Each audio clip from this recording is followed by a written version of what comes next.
নমস্কার বন্ধুরা, defence knowledge আপডেটসে আপনাদের স্বাগত। তো বন্ধুরা, ভারতের প্রতিরক্ষা এবং মহাকাশ গবেষণা খাতে এক বিশাল ঐতিহাসিক মুহূর্ত ঘনিয়ে আসছে। হিন্দুস্তান অ্যারোনটিক্স লিমিটেড বা এইচএল অন্ধ্রপ্রদেশের পুট্টাবর্তীতে এক বিশাল ফাইটার জেট উৎপাদন কেন্দ্র স্থাপনের পরিকল্পনা করেছে। আর এই প্রজেক্টের আনুমানিক ব্যয় ধরা হয়েছে প্রায় 1,00,00,000 টাকা। আজকের ভিডিওতে আমরা জানব কেন এই প্রজেক্টটি ভারতের জন্য এত গুরুত্বপূর্ণ এবং এটি কিভাবে ভারতের আকাশ সীমাকে আরও শক্তিশালী করবে।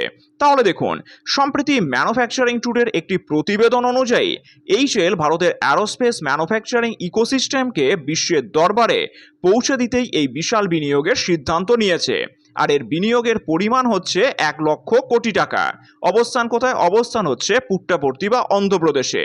আর এর উদ্দেশ্য হচ্ছে অত্যাধুনিক যুদ্ধবিমান তৈরি এবং প্রতিরক্ষা সরঞ্জাম রপ্তানির ক্ষেত্রে ভারতকে স্বনির্ভর করা। আপনারা স্ক্রিনে যে যুদ্ধবিমানের ছবি দেখছেন সেটা হচ্ছে এমকা, আর এটি হলো ভারতের নিজস্ব প্রযুক্তিতে তৈরি যুদ্ধবিমান। আর এটি ভারতের পঞ্চম প্রজন্মের কিন্তু স্টেলথ ফাইটার জেট। পুট্টাবর্তীতে এই নতুন ফ্যাসিলিটিটি এই এমকার মতন অত্যাধুনিক যুদ্ধবিমান উৎপাদন করার জন্যই তৈরি করা হচ্ছে। আর বর্তমানে বিশ্বের খুব কম দেশের কাছেই, যেমন আমেরিকা, রাশিয়া বা চীন, এদের কাছেই নিজস্ব পঞ্চম প্রজন্মের ফাইটার জেটের প্রযুক্তি রয়েছে।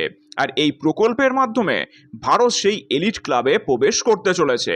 অন্ধ্রপ্রদেশের পুট্টাবর্তী ভৌগোলিক এবং কৌশলগতভাবেও কিন্তু অত্যন্ত গুরুত্বপূর্ণ। আসলে এখানে বিমানবন্দর এবং প্রয়োজনীয় অবকাঠামো আগে থেকেই বিদ্যমান। আর বিশাল এলাকা জুড়ে বিস্তৃত কারখানা তৈরির জন্য জমি এবং দক্ষ জনশক্তির সহজলভ্যতা এখানে বিনিয়োগের অন্যতম কারণ।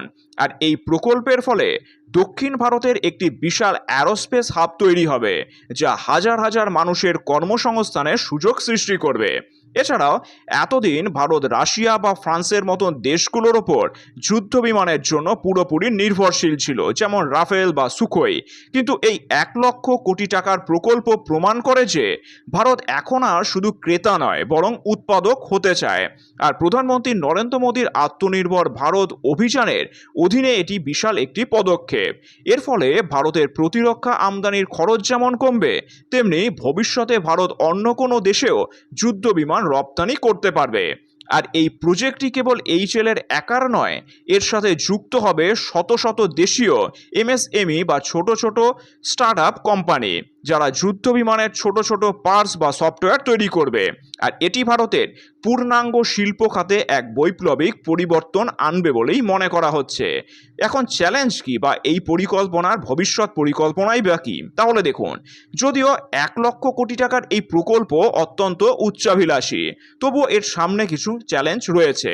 সেটা হচ্ছে পঞ্চম প্রজন্মের ইঞ্জিন তৈরি করা অত্যন্ত কঠিন। এছাড়াও এই ধরনের বিশাল প্রজেক্ট সময় মতো শেষ করাও কিন্তু একটি বড় চ্যালেঞ্জ। তবে এইচএল যেভাবে তাদের তেজাস প্রোগ্রামে সাফল্য পেয়েছে, তাতে বিশেষজ্ঞরা আশা করছে যে পুট্টাবর্তীর এই প্রকল্প ভারতকে বিশ্বের প্রতিরক্ষা মানচিত্রে এক অনন্য উচ্চতায় নিয়ে যাবে। ভারতের আকাশ সীমায় এখন দেশি প্রযুক্তির গর্জন শোনা যাবে। এইচএল এর এই 1,00,00,000 টাকার বিনিয়োগ কেবল একটি কারখানা নয়, এটি ভারতের কোটি কোটি মানুষের গর্ব এবং আত্মবিশ্বাসের প্রতীক। আপনাদের কি মনে হয়, এই প্রজেক্টটি কি ভারতের সামরিক শক্তিতে সুপার পাওয়ার করে তুলবে? কমেন্টে আপনাদের মতামত অবশ্যই জানান। আর ভিডিওটি ভালো লাগলে অবশ্যই লাইক, শেয়ার ও সাবস্ক্রাইব করে দেবেন। ধন্যবাদ।